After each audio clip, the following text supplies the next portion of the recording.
ڈرائیے، انہیں آگاہ کیجئے، انہیں بتائیے جو یوں کہتے ہیں کہ اتخذ اللہ ولدا، کہ اللہ کی بھی کوئی اولاد ہے۔ ان لوگوں کو آپ آگاہ فرمائیں، ان لوگوں کو آپ ڈرائیں اور بتائیں ان لوگوں کو کہ اللہ کی ذات کے بارے میں تم یہ کہتے ہو کہ اللہ کی اولاد ہے۔ اور اس معاملے میں یہ یہودی اور عیسائی یہ بدترین مخلوق ثابت ہوئے ہیں جنہوں نے اللہ کے لیے اولاد کی بات کی ہے۔ یہودیوں نے کیا کہا؟ یہودیوں نے کہا کہ عزیر علیہ السلام یہ اللہ کے بیٹے ہیں، اور عیسائیوں نے کیا کہا؟ عیسائیوں نے کہا کہ عیسیٰ علیہ السلام اللہ کے بیٹے ہیں، اور عیسائیوں نے کہا کہ بی بی مریم جو عیسیٰ علیہ السلام کی والدہ ہیں یہ اللہ کی زوجہ ہیں، اور بعض عیسائیوں نے کہا کہ یہ تین خدا ہیں، تین الہ ہیں، ایک عیسیٰ علیہ السلام، ایک بی بی مریم، اور ایک اللہ جل شانہ۔ یہ کتنے عجیب یہ عقائد ہیں، اور پتہ نہیں کس طرح انسان یہ عقائد اپنا لیتا ہے اللہ جل شانہ کی ذات کے بارے میں۔ اللہ جل شانہ کی صنعت کو دیکھیں، اللہ جل شانہ کی حرفت کو دیکھیں، اللہ جل شانہ کی قدرت کو دیکھیں، اللہ جل شانہ کی طاقت کو دیکھیں۔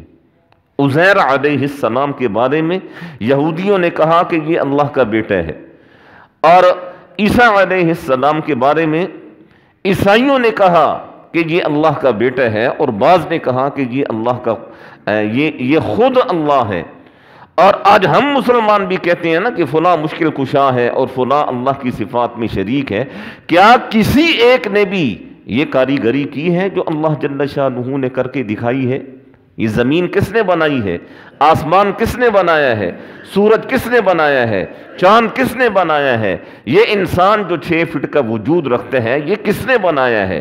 یہ ایک ہی ذات نے بنایا ہے، اور اس ذات کے برابر کا کوئی نہیں ہے، نہ اس ذات جیسا کوئی ہے، نہ اس ذات کی صفات کا مالک کوئی اور ہے۔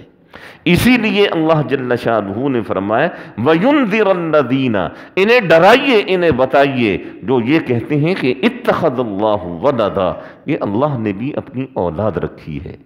اللہ کیا فرماتے ہیں؟ مَا لَهُمْ بِهِ مِنْ عِلْم، ان کے پاس کوئی ایسا علم نہیں۔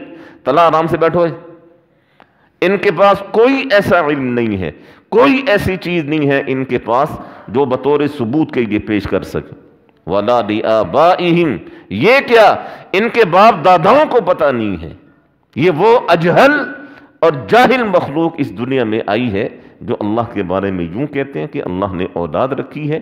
کیا معلوم ہے انہیں اللہ کی اولاد کے بارے میں؟ کیا دلیل ہے ان کے پاس؟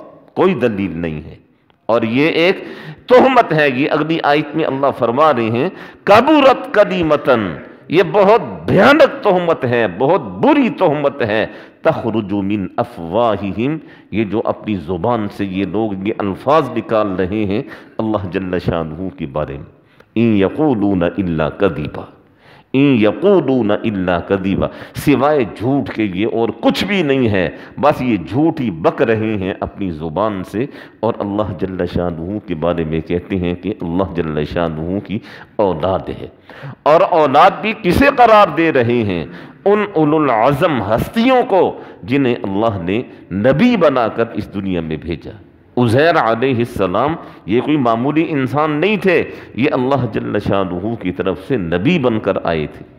اور عیسیٰ علیہ السلام یہ کوئی معمولی انسان نہیں تھے، عیسیٰ علیہ السلام کو اللہ جل شانہ نے نبی اور پیغمبر بنا کر اس دنیا میں بھیجا۔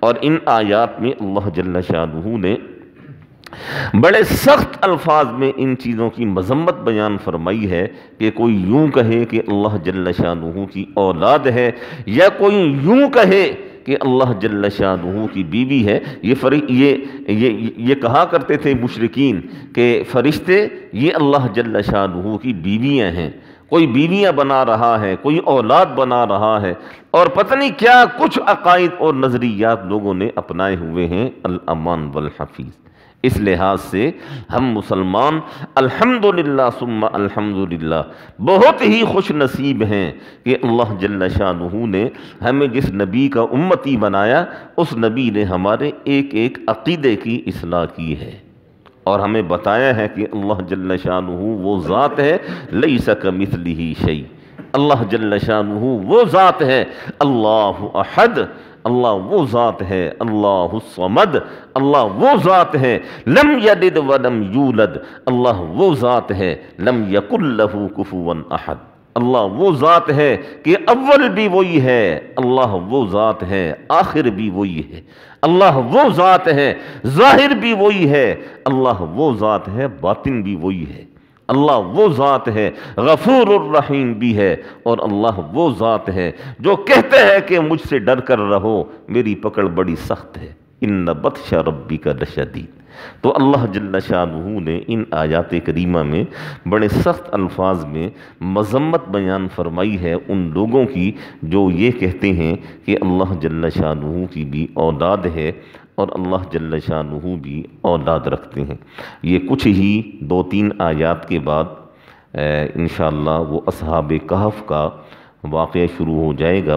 کل میں نے عرض کیا تھا کہ سنت اللہ یہی ہے کہ آیات کے ابتدائی حصے میں اللہ جل شانہ یہ چیزیں ارشاد فرماتے ہیں، اور پھر آخری حصے میں بھی اللہ جل شانہ اپنی تعریف بیان فرماتے ہیں، اور اس کے بعد پھر جو سورت سے متعلقہ واقعہ ہوا کرتا ہے وہ اللہ جل شانہ ارشاد فرماتے ہیں۔ انشاءاللہ اگلی آیات میں آپ سنیں گے اللہ کیا فرماتے ہیں، نحن نقص علیک نبأہم بالحق، آئیں ہم آپ کو بتاتے ہیں کہ ان نوجوانوں کا کیا واقعہ تھا جو غار میں جا کر سو گئے، اور پھر ایسے سوئے کہ 3 صدیاں وہ سوتے رہے، اور پھر ہم نے اپنی قدرت سے 3 صدیوں کے بعد انہیں اٹھایا، اور اٹھانے کے بعد پھر وہ باہر آئے، لوگوں کے سامنے آئے، اور پھر ان کے ذریعے سے ہم نے لوگوں کے ایمان کو اور زیادہ بڑھایا۔ تو انشاءاللہ یہ اگلی آیات میں یہ سلسلہ آ جائے گا۔ دعا فرمائیں اللہ جل شانہ ہم سب کو صحیح معنی میں سمجھنے کی، صحیح معنی میں عمل کرنے کی توفیق نصیب فرمائے۔ میں نے جمعرات والے دن